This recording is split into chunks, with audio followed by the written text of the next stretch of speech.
The appointed hour has arrived, and I'm very pleased to welcome you to this Wheeler Center event.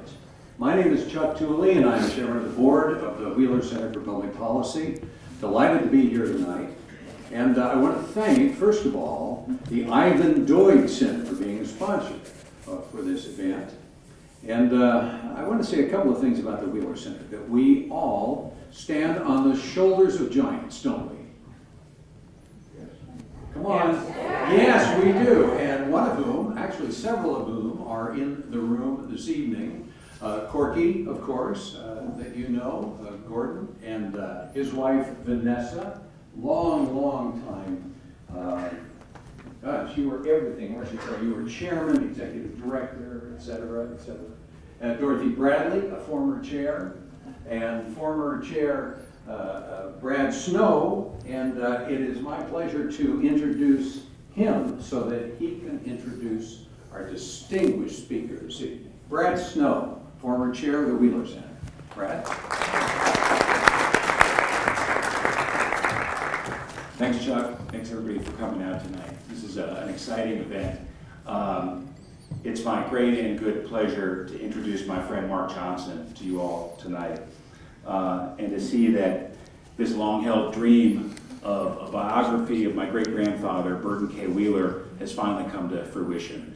I first met Mark, I guess it was about 18 years ago in early April.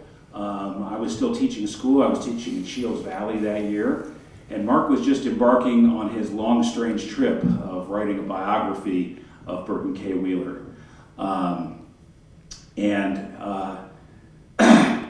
That was April of 2001. In 2002, he got to come up to the old family cabins in Glacier, interview my great aunt, Aunt Marion, Mark's been at this for a long time. He's done a tremendous amount of research. And unlike a lot of academics, I don't believe he got a lot of grants or anything, time off from his department, or money from his department to do this work. And he is largely, I believe, self-funded this adventure. He's gone all over the country researching pretty much every center. Part of the handicap Mark has had in doing this work is that my great-grandfather reportedly had my great-great-aunt Maud, who worked for him, burn all of his papers when he left the Senate in 1946. So that's been a real handicap for biographers, which is part of the reason why Mark deserves extra kudos for being able to assemble such an impressive biography of Wheeler in his life and times. He didn't have what most historians rely on, which is a trove of papers. He had to go find them all over the country. And I think he's combed just about every source available, every book, every manuscript. He went to the FDR library, he went to the Truman Library, he went to pretty much every library available on his own dime. A labor of love, I guess, to write this book. And it took a while to find a publisher. Eventually, Mark found the best publisher, University of Oklahoma Press, the best publisher in the Western history field. And those of you who have had a chance to look at the book, I think you know it looks wonderful. Oklahoma Press did just a terrific job. Sorry, that's really embarrassing. Did just a terrific job with this book.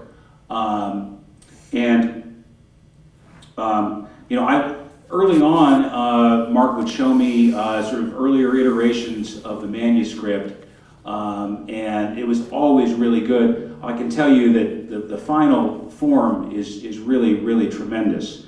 I watched the work grow and mature into the assiduously documented, extremely well-written, and historically astute work that some of you hold in your hands now.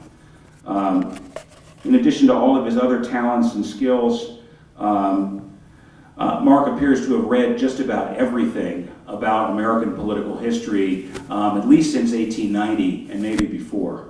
And because of that, he's able to place Wheeler in the proper historical context. He does a really, really impressive job at that at all times. And I would say he's a sympathetic biographer, but certainly not an uncritical one. So it's a really great book. Mark wears many hats. It made me tired just to read over his biography. He's a true Westerner. I just found out he was born in South Dakota. He spent a lot of time in Idaho and currently resides in Oregon, Western Oregon. He's a journalism graduate of South Dakota State University. He was a longtime senior aide to the longest serving governor in Idaho history, a Democrat, believe it or not, Governor Cecil Andrus. He was a broadcast journalist. He has worked in communication and crisis management as a consultant.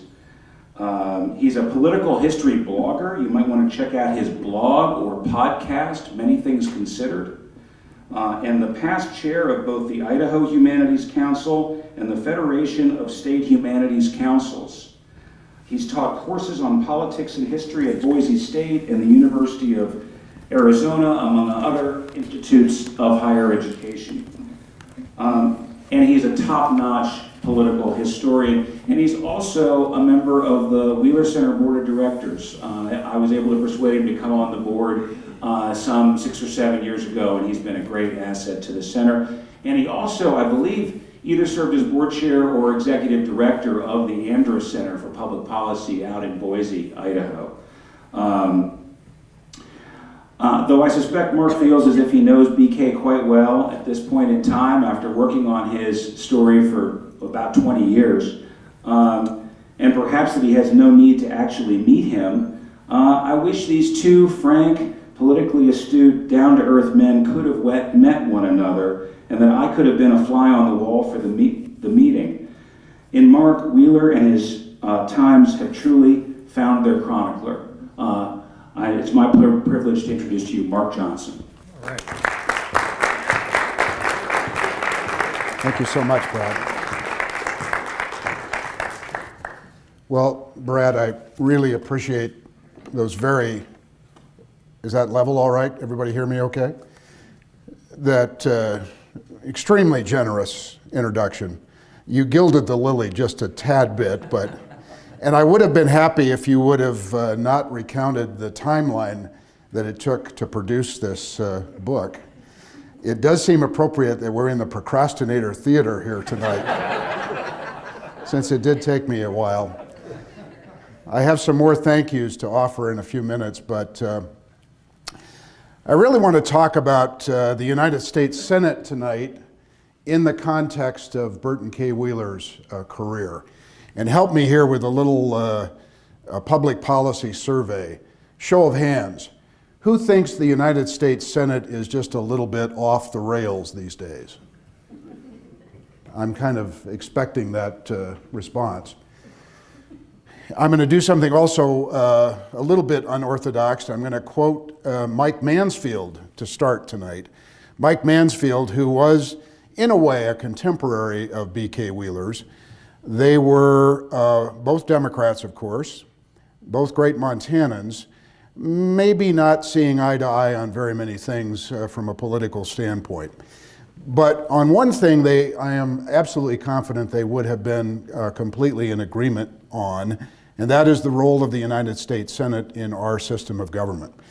And I'll just quote Senator Mansfield, who in 1963 was prepared to make a speech to the Senate in response to criticism that he was receiving from his colleagues about his leadership style in the Senate. It turned out that Mansfield was not able to give the speech because President Kennedy was killed in Dallas on the Friday that he was preparing to deliver that speech in the Senate.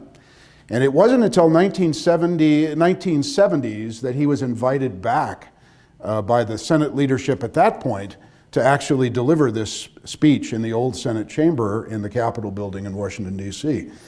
And his ultimate takeaway from that speech in talking about the Senate as an institution was this quote. He said, "In the end, it is not the senators as individuals who are fundamentally important. In the end, it is the Senate itself as one of the foundations of the Constitution. It is the Senate as one of the rocks of the Republic." Now think about that for just a moment. Think about what the Constitution says about the United States Senate. It gives the Senate an extraordinary group of powers. Senate terms are longer, 6 years, the longest of any elected official in our federal government. The Senate has the power to approve treaties, to make advice and consent on appointments to the judiciary and other high positions in the federal government. A particular set of responsibilities that were entrusted by the founders to the United States Senate. And the point I would leave you with regard to B.K. Wheeler, like Mike Mansfield, he was a Senate institutionalist. He believed in the power that the Congress bestowed upon the Senate, and that the Senate and individual senators had a responsibility to exercise that power in the way that the Constitution prescribes. And unfortunately, I think we've gotten away from that in a fairly major way. So what I want to do tonight is just, most of you I suspect are well versed in the broad outlines of the Wheeler story. You know, for 24 years in the United States Senate, from 1923 until he left early in 1947, there was virtually no significant issue in American politics that B.K. Wheeler didn't have his hand on in some way or another. So how do we explain this politician as controversial and as consequential as Wheeler? At one point in his political career, early on, he was so hated that he had to take refuge in a boxcar because an armed mob showed up to, as he said, assault him, or even worse. He spent the night in that boxcar down near Dillon and earned the nickname Boxcar Burt as a result. That was a pejorative, by the way, if you hadn't picked that up. His opponents in that election, that was the governor's race in 1920, called him both a Bolshevik and a socialist. And then later on in his life, he was labeled a right-wing reactionary. I am reminded of a quotation from a historian that I have particular regard for, a British historian, Julian Jackson, who says that all biographers should guard against the desire to provide too much coherence to their subject. And I'm guided by that notion when I think about B.K. Wheeler. His views on civil liberties and opposition to war were shaped, I believe, by a still unsolved murder in Butte in 1917, the murder of Frank Little. This is a picture of his funeral. Truth be told, B.K. Wheeler's life and political career might well have been the stuff of a Hollywood thriller. In fact, when the famous film director Frank Capra premiered his 1939 movie Mr. Smith Goes to Washington, Wheeler and his wife, Lulu, that's her sitting next to Frank Capra on the right-hand side of the screen, were guests of honor in Capra's box. And Wheeler, being the astute politician that he was, never discouraged comparisons between his career and that of the famous role played by Jimmy Stewart. He was such a threat to Attorney General Harry Doherty in 1924 that Doherty had the Bureau of Investigation, we now know it as the FBI, descend on Montana looking for dirt on Wheeler. Wheeler survived the trumped-up charges of corruption. He would joke years later that the jury in Great Falls took 2 votes, one to acquit him of the corruption charges, and the second to stay in session long enough that the government had to buy their dinner. That experience gave him a healthy disregard for the FBI and a long-lost appreciation and a lifelong appreciation for an independent judiciary. This is Harry Doherty, by the way. As a result of Wheeler's investigation in 1924, Doherty tried, the documents are clear. He tried to set out to frame Burton K. Wheeler. One of the great, I would argue, one of the great political uses of the FBI and the Justice Department to go after a political opponent, maybe in the history of the country. The fact that Wheeler survived that, fought back against it, says something about his tenacity, but it also says something about this guy. Doherty eventually stood trial on corruption charges that flowed from Wheeler's investigation. He was forced to resign as Attorney General by President Calvin Coolidge, and then was acquitted or found not guilty, I should say, of the charges against him when one of the 12 jurors in his trial held out against a guilty verdict. So Wheeler was on to something with regard to corruption at the Justice Department. He might well have chosen to be a Republican. He flirted with the idea of running as a Republican early in his career. He identified all throughout his career as a Democrat, but he was truly an independent. He went to the Senate despite being stung by allegations that he was a socialist or even a Bolshevik, and then immediately decided to do something that probably no politician would do today. He went to the Soviet Union, one of the very first American politicians to do so, and he came back home and advocated for U.S. Recognition of the still new Soviet government. His independence was such that while he was caught up in the middle of these charges of his own political corruption, and while he was investigating the Justice Department, he bolted the Democratic Party and ran for vice president on the Progressive Party ticket with Robert La Follette, who was his sort of political godfather, if you will, somebody that Wheeler throughout his entire life looked up to, so much so that Senator and Mrs. Wheeler named their youngest daughter Marion, which was Robert La Follette's middle name, Robert Marion La Follette. So her name was Marion Montana Wheeler. Of course, the Progressives didn't win in 1924. They only carried the state of Wisconsin. But in 16 western states, they ran ahead of the Democratic ticket, including here in Montana, in Idaho, in Oregon. And much of the platform that the Progressives advocated in 1924 would come to pass less than a decade later in the form of Franklin Roosevelt's New Deal. Wheeler played a major role in securing the Democratic presidential nomination for Franklin Roosevelt in 1932.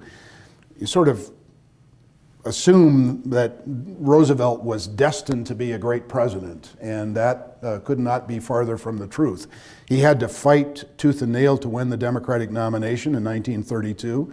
He enjoyed widespread support in Montana, including from Senator Tom Walsh, who was designated to become the Attorney General, and by Wheeler and other prominent Montana politicians at that time. I argue in the book that Montana has never played such a significant role in presidential politics as it played in 1932.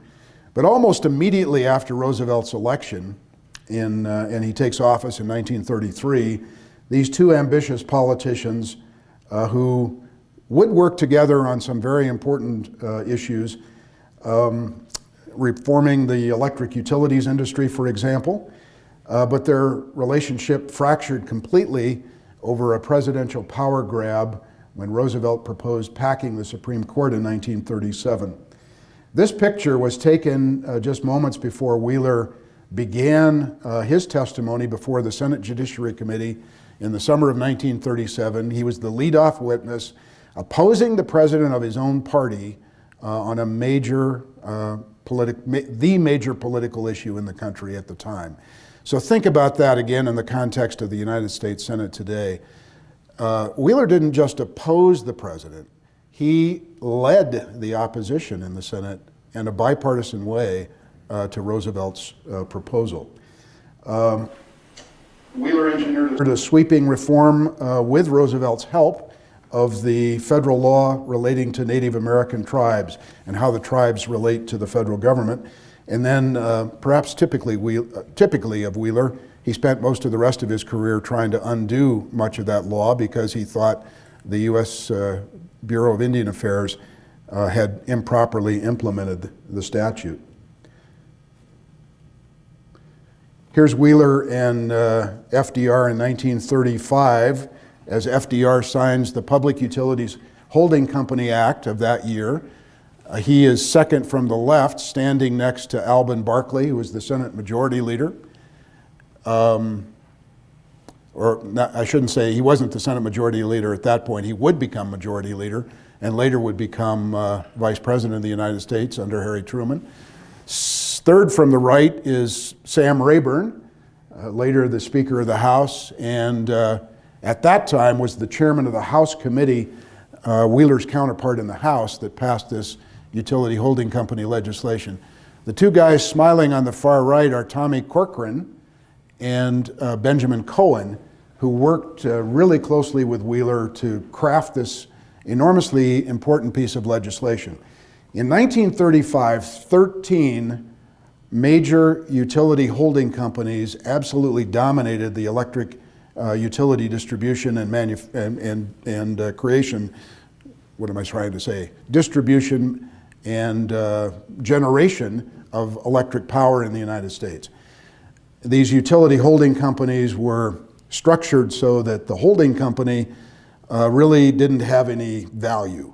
The real value was the operating company down at the bottom that was generating the electricity and distributing it to customers and serving people. But the holding companies charged those subsidiary companies for their accounting fees, for their marketing fees, all that sort of thing. So it was a great pyramid scheme to enrich a handful of people at the very top of the pyramid at the expense of often good service to customers, including particularly non-existent service for the most part to rural America at that point. So Wheeler took on the big utility holding companies. The biggest political fight of Roosevelt's first term, and they won. Turned back a massive lobbying effort by the utility companies and broke up those 13 utility companies in a way that might be a model actually for taking care of some of the problems we have with the overgrown banks in the country today. This is Wheeler in 1939 when he was mentioned on almost a daily basis in the press as a prospective candidate for president in 1940. Again, we assume that it was, now we assume, well, it was a foregone conclusion that Franklin Roosevelt was going to have a third term, break with tradition and run for a third term as president. But in 1939, and even up to the point of the Democratic Convention in 1940, it was not at all a foregone conclusion that Roosevelt would seek a third term. And Wheeler very much was interested in running for president. He had a little complication in that he had to stand for re-election to the Senate in Montana at that same time. And as it turned out, he did not, he ran, but he didn't really run. He formed a series of committees, mostly in the West. His name was not entered into nomination at the Democratic Convention after it became clear to him that Roosevelt would be renominated and very likely would be reelected. Wheeler also created the closest thing that Montana has ever seen, I think, to a political machine, and it was a truly bipartisan political machine. He feuded with Democrats and he endorsed Republicans. Once quietly supporting a wacky nudist camp owner from Butte, Jacob Thorkelson, who beat an incumbent Democratic congressman in that contest for the U.S. Congress in the 1st District of Montana in 1938. The nudist camp owner won at least one term in the Senate, in the House. Wheeler had friends all across the political spectrum. Harry Truman was a very close personal friend of Wheeler's. Huey Long, the famous kingfish of the canebrake, as they called him, was a friend, often invited to the Wheeler house for dinner. Huey Long said that Burton K. Wheeler was the most courageous politician he ever met. This is BK with William Borah, BK kind of towering over Borah. William Borah, the famous Republican progressive from Idaho.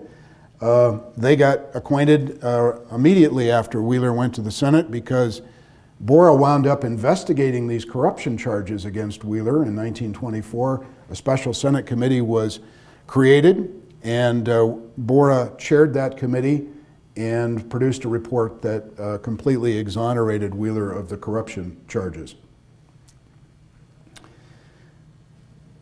He was not a pacifist, as the remarkable Jeanette Rankin from this state was, but he was certainly anti-war, and he was certainly anti-imperialist. Wheeler vowed in 1934, while he was standing for re-election to his third term, that he would never vote to send American boys to fight in a foreign war. And he never did. He said that he would have voted in favor of the declaration of war against Japan after the attack on Pearl Harbor in December of 1941. But as a practical matter, he was not in the Senate, not in Washington. He was en route back from Montana to the Capitol at the time that vote was taken on December 8th, 1941. And so he, in a curious way, never had to go back on his pledge in 1934 to vote to send American boys into a foreign war. His entire career, to the extent that he has been remembered now, has mostly been defined by his position on foreign policy prior to Pearl Harbor. And many of the positions he took, I think, remain the subject of legitimate debate, perhaps even condemnation in some ways. Yet, if you believe that the decision to commit the country to war and put its soldiers, sailors, and airmen in harm's way, then it must be acknowledged that B.K. Wheeler, not single-handedly, but again as a major leader, stimulated the last major debate we've had in this country about the broad direction of U.S. foreign policy. He was also among the most effective members of the legislative branch in insisting that Congress have a role equal to the president's when it comes to determining the country's foreign policy, and particularly when the country is going to engage in war. So this picture, again from December 1941, Wheeler is holding a newspaper with the incorrect headline, as it turns out, that Japanese airplanes were sighted over California. His dissent against war would become what would become the prevailing direction of American foreign policy left him branded as an appeaser, a traitor, a Nazi sympathizer, and an anti-Semite. I found absolutely no evidence that he was any of those things. He certainly was anti-war, and he was an opponent of American empire, a very strong opponent of the British Empire. He did not want to see the United States become, in essence, a replacement de facto empire that would take up where Britain left off after World War II. This is a cartoon. It's actually in the book. Pulitzer Prize-winning cartoonist by the name of Roland Kirby produced this cartoon of Wheeler, not uncharacteristic of how he was portrayed in this period as being somebody who was a little too friendly to dictators. Above all, I think Wheeler's career centered on two principal characteristics.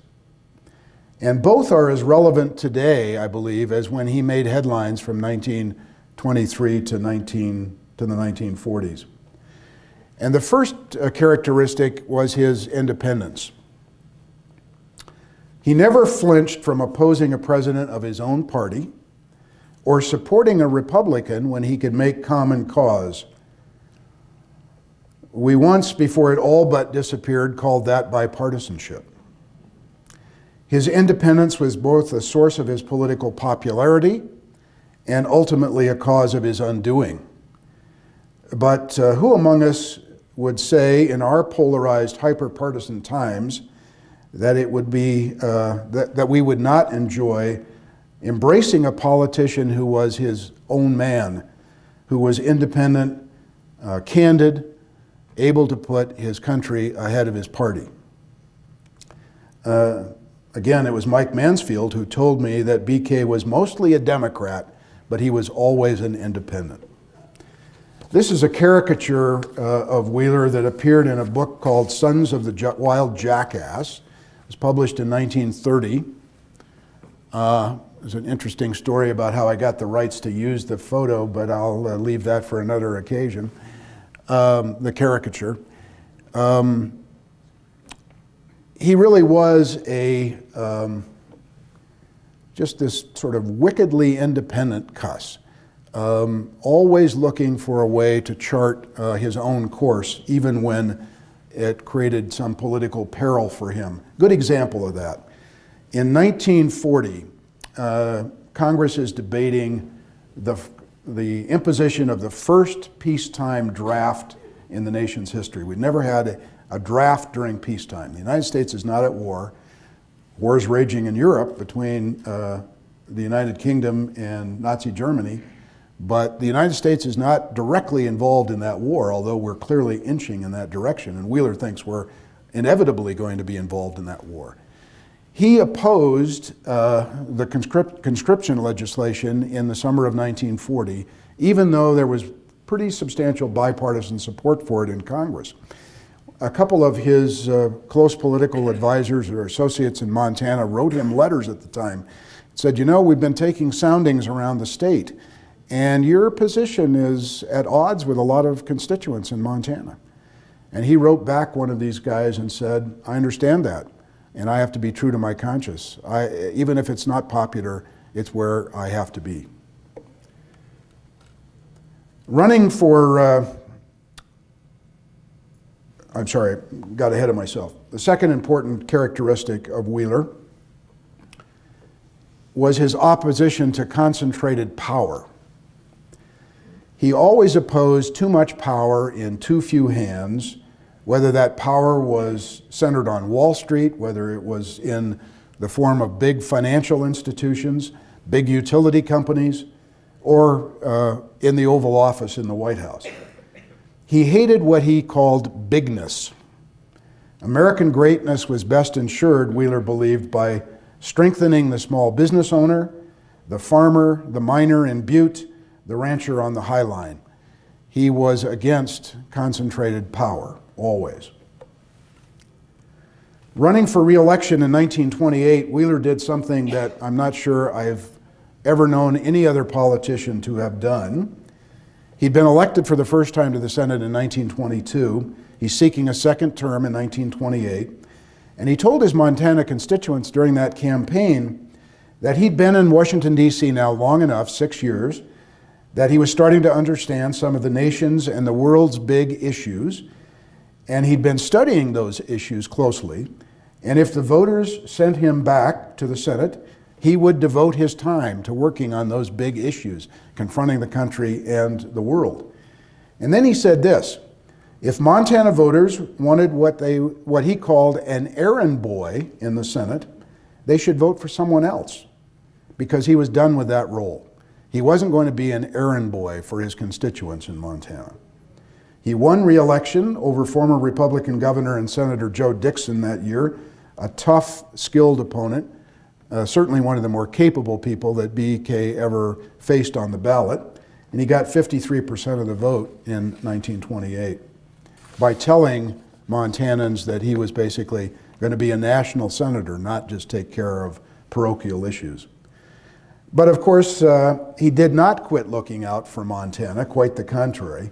No one deserves more credit than Wheeler for the construction of Fort Peck Dam or the Buffalo Rapids Irrigation Project. In Wheeler's day, 3 major rail lines crossed Montana. He defended fiercely the railroad unions and insisted that the railroads be operated to the benefit of Montana farmers. He once promoted nationalizing the railroads. Wheeler personally lobbied the Army Air Corps Chief of Staff, General Hap Arnold, in 1942 to construct what is now Malmstrom Air Force Base at Great Falls. So he was hardly out of the business of being an errand boy for Montana. But he did have a belief and conducted himself accordingly, I think, with the idea that being that every member of the Senate needs to first be a national legislator. In writing this biography, as Brad said, for the last 20 years or so, I didn't seek in any way to try to lionize him. There is much in his career that I personally would take issue with, and most readers would take issue with. He was far from perfect. No politician is perfect.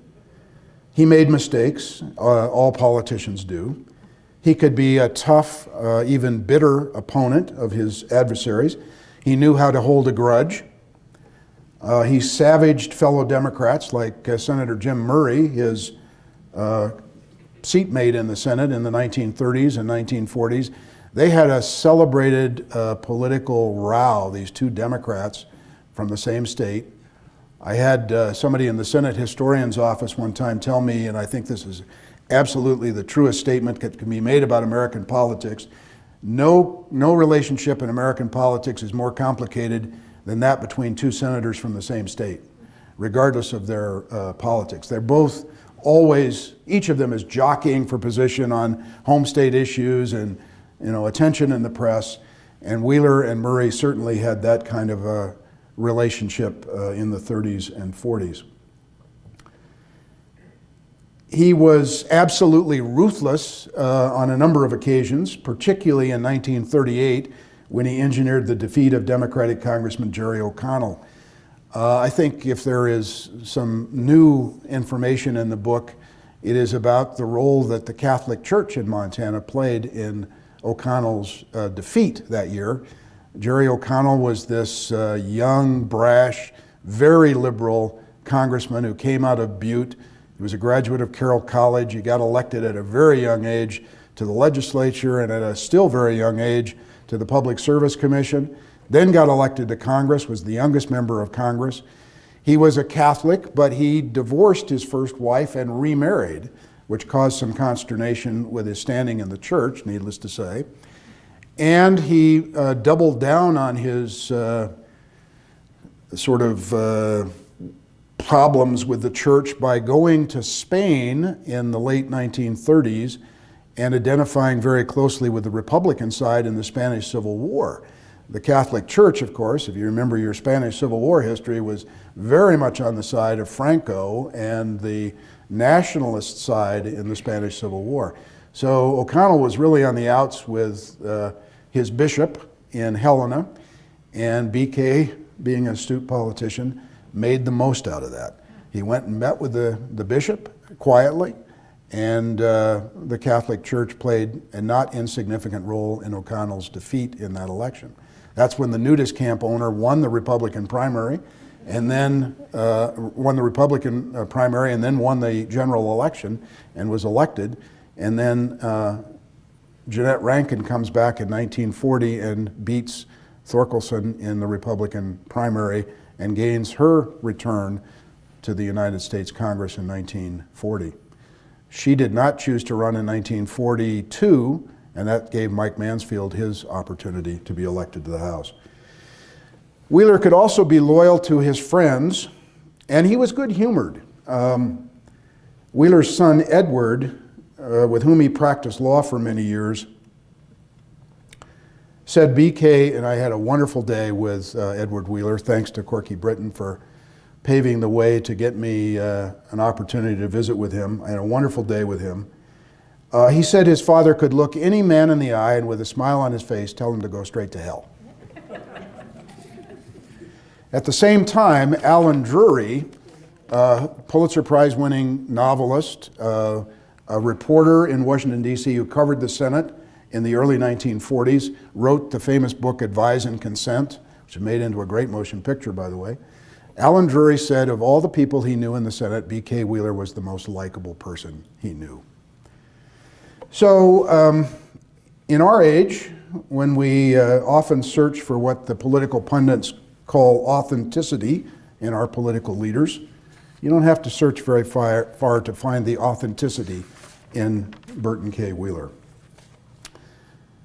He was also willing, in fact seemed unable, to resist taking positions that demanded real political courage. Something that is too often lacking in our politics today.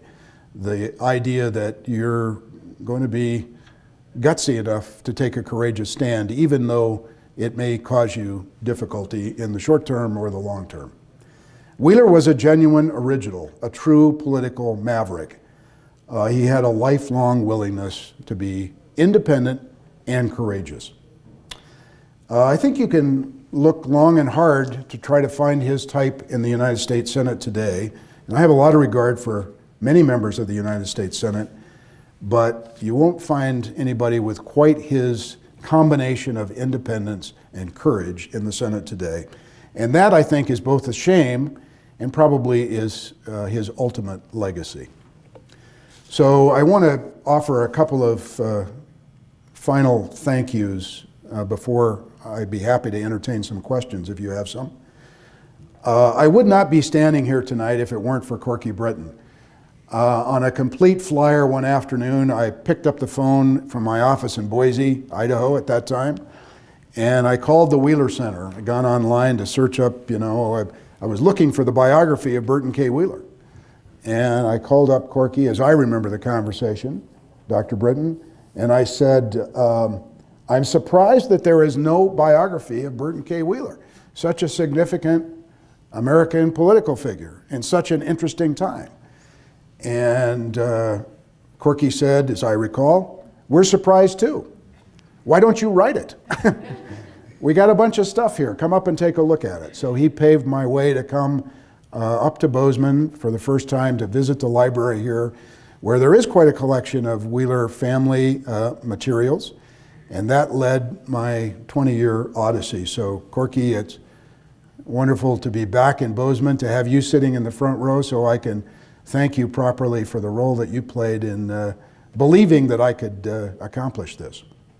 And second, to Brad, I can't say enough good things about my friend, a marvelous historian in his own right, who really wanted to see this book written. He could have done it himself, I'm confident. He was enormously generous with his time and his attention to me, and helped facilitate the meeting with Marion and so many other conversations that we've had over the years about this period. The folks at the MSU Library, including the former archivist Kim Allen Scott and Jan Zuha, who helped me track down any number of stray leads along the way. And I would be absolutely remiss if I didn't thank Chuck Tooley and the members of the Wheeler Center Board, who provided some wonderful support to the University of Oklahoma Press to allow them to publish the book and to do it in such a fine way. I just hope that the writing lives up to the production values of the book, because they did a real first-rate job with the book. And I have to thank my, she gets the dedication to the book, but my editor-in-chief, my senior vice president of marketing, my traveling companion, my chief research assistant, Dr. Patricia Johnson, who is here tonight and helped me every step of the way. She knows how to operate copy machines from Hyde Park, New York to Bozeman, Montana. So thank you, Chuck, and thanks to the Wheeler Center Board for the opportunity to be here tonight and to share a few thoughts about this remarkable character in American political history, Burton Kendall Wheeler, the senator from Montana. Thank you very much.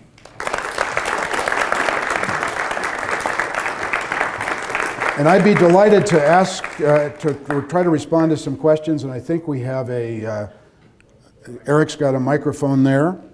I hope somebody asks me about Lulu, so I can say something about her too. That's a prompt. Well, let me just say about Lulu Wheeler. There have been, many celebrated political marriages in American history. Some we remember as being particularly close. Think about maybe Jimmy Carter and Rosalind. Think about, who should I think about, not to offend anyone. You can think about some that weren't that close but had a great impact. Franklin and Eleanor Roosevelt.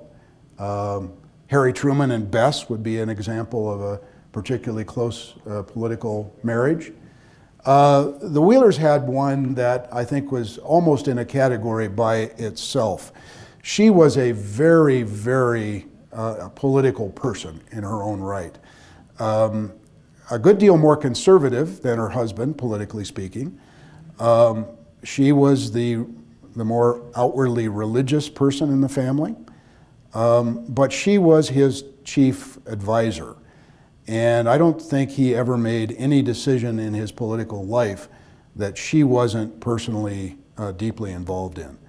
So again, my thanks to members of the Wheeler family who made available to me some correspondence between Lulu and her daughter Elizabeth, for example, between Elizabeth and the senator, that really provides some insights into, that family dynamic and how deeply involved they all personally were in politics. Franklin Roosevelt thought she was really the power behind Wheeler, and this was after he had really come to not have much regard for Wheeler, and the feeling was reciprocated. Roosevelt referred to her as Lady Macbeth, the person manipulating behind the scenes. There's a famous story about when they were campaigning in 1934. I think it should be a famous story. I'm trying to make it famous by putting it in the book. It was one of those weird years when 2 senators were on the ballot at the same time in Montana. Because of the vacancy and the death of Senator Walsh and the appointment, we could talk about that crazy appointment that took place, where Governor Erickson essentially appointed himself to the Senate, and then is defeated by Jim Murray in 1934. And Murray's running for the remainder of Senator Walsh's term. So both of Montana's senators are on the ballot in 1934, and they're actually campaigning together. And one of the great letters that Lulu writes to her daughter Elizabeth is dissecting Jim Murray's speaking skills. By all accounts, he wasn't the most polished stump speaker, and she said that traveling with the Murrays was packing quite a load, as she put it. So she was a real, extremely influential in his political life. A question? Yes, there's a Wheeler relative right down front here. Well, anyway, I'm grandfather's granddaughter, the oldest girl of his 15 grandchildren. And I had the very good fortune of knowing grandfather very well. I lived in Washington, D.C. He lived not far from us. I saw him all the time, and he was indeed a fantastic guy. And as you said, he could look at somebody in the eye, shake their hand, smile at them, say, "Go to hell." But the end of that story is the person to whom he had said that would still like him. Still like the trip, yes. He had a really genius personality. Of course, I knew him as grandfather. Sure. And grandmother, who was also a fantastic woman. I learned so many things from her. But these are all very personal things. Your book was so wonderful. I learned so much from it. You could write a book twice that long.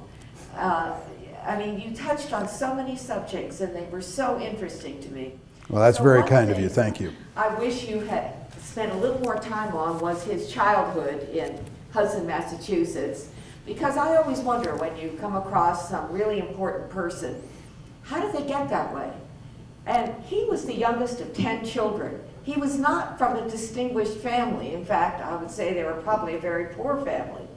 His mother died, as you said in your book, when he was 19 years old. And it was she who encouraged him to go to law school. Right. And all the rest of those children, they stayed in Massachusetts. But grandfather, the reason he didn't go back to Massachusetts is because he had terrible asthma.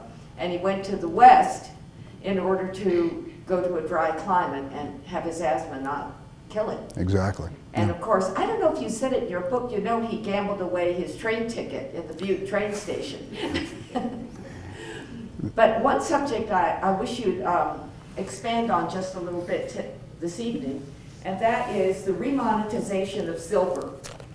I found that to be an extremely interesting subject in a general sense of American history, and the fact that grandfather got his inspiration, as you said, to be a Democrat when he was in high school, and William Jennings Bryan was running for the presidency and lost, and he was running on the remonetization of silver. So when grandfather became a senator, as you said, That's one of the issues that he wanted President Roosevelt to take up in order to help the farmers of Montana. Because if you remonetize silver, you would increase the money supply, and the poor farmers who have to take out loans prior to bringing in the crops and making some money, they couldn't get the loans, or if they could get them, they were very high interest rate. So if you increase the money supply, the farmers could get easier loans at lower interest rates. Anyway, one of the things that you said was that people said this might cause inflation. And I don't understand how. If you increase the money supply, you cause inflation. I'm not sure I understand that argument either, but it certainly was one of the arguments made against it, that it would be a weakening of the dollar and that it would inevitably spur inflation. Frankly, I think BK was fine with a little inflation. He thought that farm prices needed to rise dramatically in the early 1930s because, here in Montana, the Depression began before 1929. The whole decade of the 1920s was a very difficult time in the farm economy in Montana. So he was looking for monetary policy that would stimulate purchasing power, that would make it easier for farmers to sell surplus crops overseas. He was a free trader, no question about that. And he saw that as a shortcut way to sort of jumpstart the economy and give farmers particularly more purchasing power. The Roosevelt administration was in many ways, and Arthur Schlesinger discusses this some length in one of his books about Roosevelt. The Roosevelt administration was very conflicted about what to do with monetary policy. FDR had run in 1932 on balancing the budget, on a sound dollar. And he was, immediately gets into office and realizes, I think, that prescription is just exactly the opposite of what the economy needs. But he wasn't willing to go as far as BK was in terms of trying to stimulate the economy. You're absolutely right. Wheeler's interest in silver, remonetizing silver, did date back to William Jennings Bryan. And it's mostly forgotten to American history now, except by real history buffs, but this was a roaring debate in the 1890s, well into the early years of the 20th century. How was the United States going to construct monetary policy? Would it be based on gold? Would there be some role for silver? How would that all be done? And it was very much a populist position and a progressive position for Wheeler to embrace remonetization. But it caused a real rift with Roosevelt, and I think in many ways was kind of the genesis of the beginning of the end of their relationship, because Wheeler thought, in so many words, he was being dissed by Roosevelt. He was cut out of the councils that were deciding, trying to figure out U.S. monetary policy in this period, and he resented that, as you might expect he would, because he campaigned really hard for Roosevelt in 1932, thought he would have genuine access and influence with the administration, which in a fairly significant way he really did not have. And human nature came to resent that more than a little. And thank you for your generous comments too. Thank you.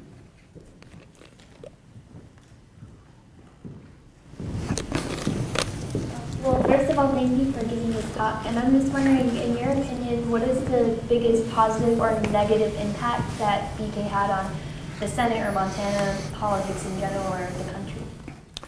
I think if I had to summarize a couple of things that I think really stand out in his career, it's a great question, by the way. I would say that the number one thing that he should be remembered for is saving the Supreme Court in 1937. You're seeing some Democratic presidential candidates right now talk, I think, rather loosely and not very well informed about enlarging the Supreme Court. There's nothing in the Constitution that prescribes the size of the Supreme Court. In fact, the number of justices on the court has fluctuated a number of times during our history. But I think BK understood what I think the central lesson of that debate was. You don't strengthen a basic American institution by basically destroying it. And Roosevelt proposed, and it still is audacious to even say what he was proposing. He proposed immediately creating 6 new justices on the Supreme Court. Take the court from 9 justices to 15. Everybody knew these would be liberal, New Deal supporting justices that would basically be beholden to the administration and to the president personally. And Wheeler said, it's strictly speaking not unconstitutional, but it flies in the face of the constitutional notion about separation of powers, that you have 3 distinct branches of government, each operating separate and distinct from the other.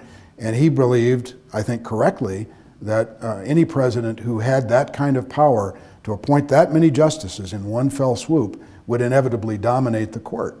And that would bring that balance of power out of balance. So just in terms of public policy, that's awfully high on my list of things that he accomplished. With regard to Montana, I would say he put Montana on the map in a way perhaps that it had never been before his service. And I'm struck by, I love Montana political history, and Brad and I could talk all night about this, and we probably will. I think he put Montana on the map, and in a way he paved the path for people like Jim Murray, who was a very influential senator in his own right, chairman of the Senate Labor and Education Committee until his retirement in early 60s.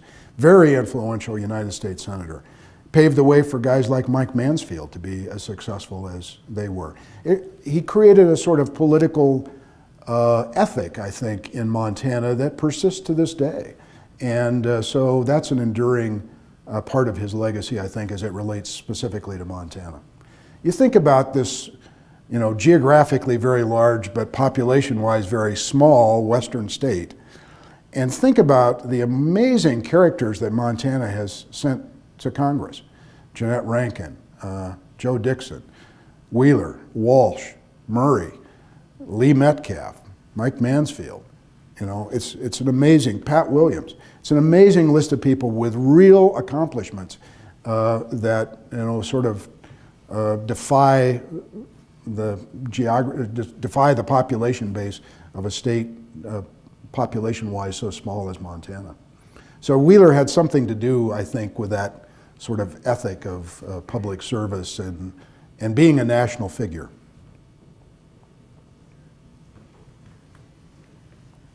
Other questions? Well, you're wonderful to come tonight. I hope those of you who are interested in reading the book will enjoy it, and I'd be happy to sign some books if anybody wants a signature. Brad? Yeah, I neglected to say this before. Mark will be signing books in the foyer right out here, right afterwards. Thank you.